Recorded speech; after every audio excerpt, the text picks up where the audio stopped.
primeiro rogo ten que ver coa celebración do Día do Orgullo LGTBI,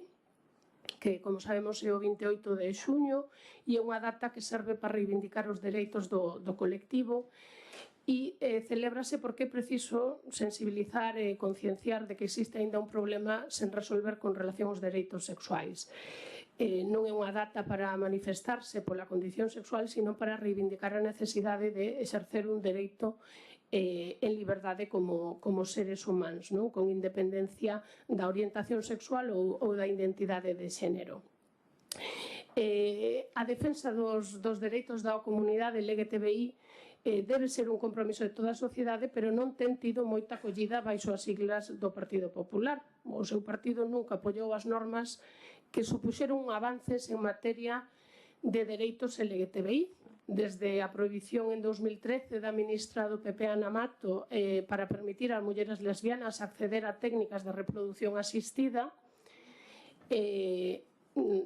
ata a aprobación da lei trans, que vostedes votaron en contra, por certo, o ano pasado, pero tamén votaron en contra do matrimonio igualitario, como xa sabemos, xa se ten dito aquí,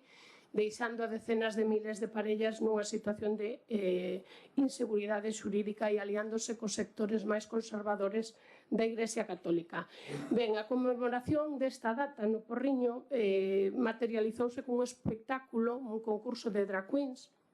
que pode ser do gusto ou non dos asistentes, pero que na nosa opinión, e aí vai o sentido do rogo, non deixa de ser un espectáculo de entretenimento de masas que estigmatiza a un conxunto de persoas máis que favorecer o seu recoñecemento como persoas de pleno dereito, sexan lesbianas, gays, bisexuais, transxénero ou transexuais.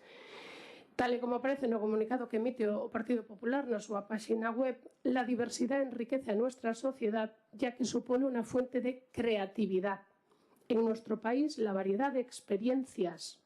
caracteres personales contribuyen a un tejido social más vibrante. Entón, a vista destas declaracións encaixa no seu sentido no que o Goberno do PP do Porriño programa este espectáculo no Día da Defensa dos Dereitos LGTBI.